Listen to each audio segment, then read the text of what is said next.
devices, and there was another guy named Stubblefield who had a phone where you could just basically, he was a Kentucky coal miner, and around the turn of the 20th century, about 1903, 1906, 1907, and he, of course, went and completely developed a phone that you could stick in the ground, which is what Tesla also did later, and you could then use that as a phone, and you would just set up the vibrational patterns, and that would be how you would set up the phone numbers. And so this could be done any part of the planet, and whenever that vibration went through the Earth, your phone would ring if the phone was stuck into the Earth as a Earth antenna. And so we've had all kinds of stuff like this for over a century. And so we just have to understand that there is a vast amount of technology that is sequestered on this planet that would take care of all kinds of our energy and communication needs. There's even things that Bell developed. We talk about the light computer. There are advanced versions of the light computer that with alien technologies that IBM and other companies have had in use on these secret government projects since the 50s. So we have all kinds of doodads and gadgets that would now seem almost like science fiction that are totally pliable for us to put in commercial if they didn't think because of their nature and because of the advancement of the nature would not make profit. So, and also would change the whole philosophy of how science is put around. I kind of, ever since I had this Newtonian get at me when I was at the University of Buffalo when I was a freshman there, I totally have been anti-Newtonian since then. I don't consider Newton to be a great man, except for what he really was. I consider what he represents today to not be that. You know, Newton was actually a person very similar to our beliefs. He was a man who believed very, very deeply in the whole concept of the occult and all kinds of mystery schools, etc. He was a man who you would not have thought of to be this great person they've turned him into as the mighty person who was the father of modern science. So I look upon the whole process of what has happened here as, well, he was warped to create this thing, and the secrets that we've just been talking about have been put underground.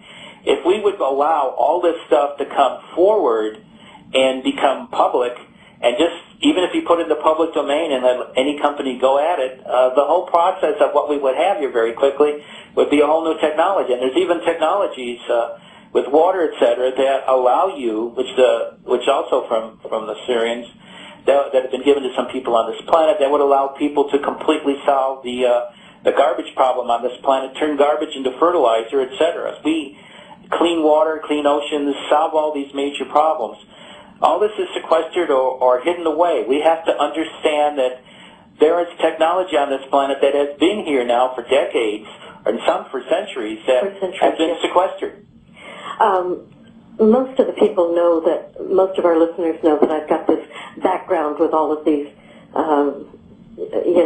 CIA types that have been giving me information, for over 20 years now. And before that, I was married to a nuclear physicist, and so believe me, I understand what the physics people put you through, because that is exactly what they put everybody through who does not cleave to the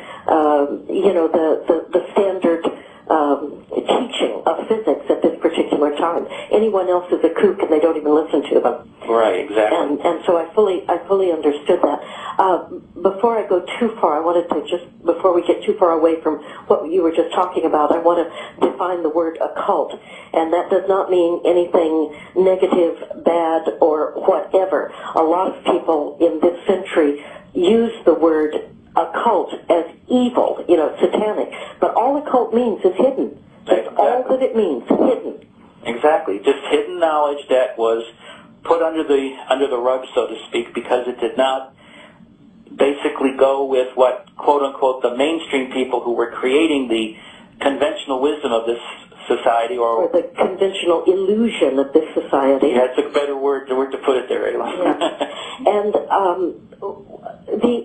the reason that things are hidden is because the rulers of this planet knew that if all this hidden history, hidden science, hidden spirituality, hidden religions, all of this, if all of this came forward, they would no longer be in power. Exactly. Therefore, they had to keep it suppressed.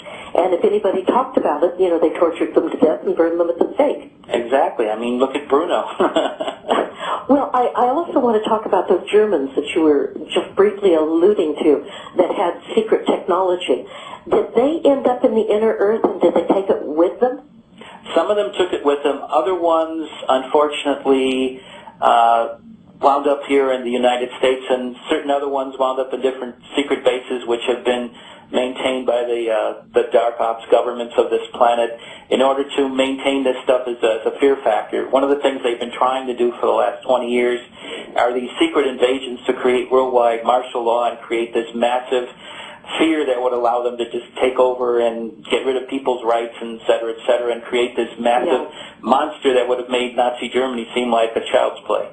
And, you know, I hate to say it, but I watch our Congress right at the moment, and you can just see it on their faces. They are in glee, they are in ecstasy, because they truly believe that they've got us now, and that they're going to turn us into Nazi Germany right at the moment. Right. And so that, I don't believe it is going to happen. I don't either. What are we going to do to wake up these people in our Congress? There are at least 500 people on Capitol Hill that have the ability to transform the planet. Right. What can we do to make them do that? One of the things we can do is just keep the pressure on them, do the emails and all the other stuff, and also know that there are people in our government and people around the planet that are working very hard to create a new reality, and that they're very close to having this thing actually happen. And so I consider the thing we're seeing now is just the last hurrah of what is going on, and it's going to be over very shortly. Exactly when the shortly is, I don't know, because that's secret. They don't tell me those things.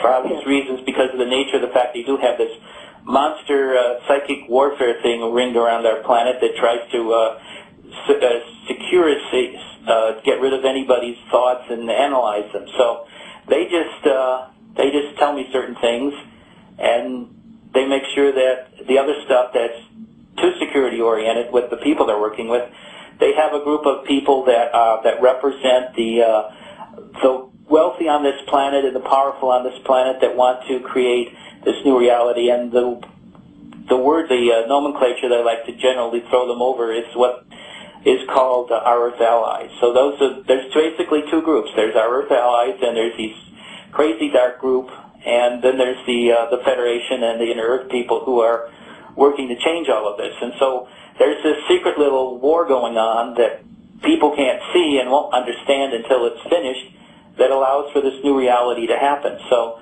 this is where we are right now. We're in the middle of this, I call it a quiet revolution, because unlike most revolutions, it's not in the papers and on the newspapers of the air, the different stations of internet news or else regular television or cable news, whatever you want to call it. And it's there, and it won't really manifest until it happens. And so what I'm doing is keeping the energies going, bringing out the information, and allowing people to stay in hope. Let's not get into fear, let's get into hope, and let all this stuff pass, because the reality is that we are in the midst of the edge of something and not at the beginning of something dark. And this is something I always maintain myself with whenever I get a little bit too frustrated. They will bring back the concepts and saying, look, it's all very close to happening. The Earth Allies are reaching a point right now where it's going to change, so be totally positive about it. No, you can't talk too much about it, except like we've been doing the very barest of information, and know that things are going to change. Have they ever shown you the divine constitution for God's rule upon Earth?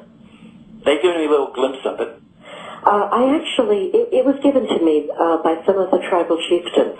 And the tribal chieftains even put their fingerprints on it, so that when I published it on Rumor Mill News, they said, I want the people of the world to know who we are and that this is real. And evidently, these people are known to the world.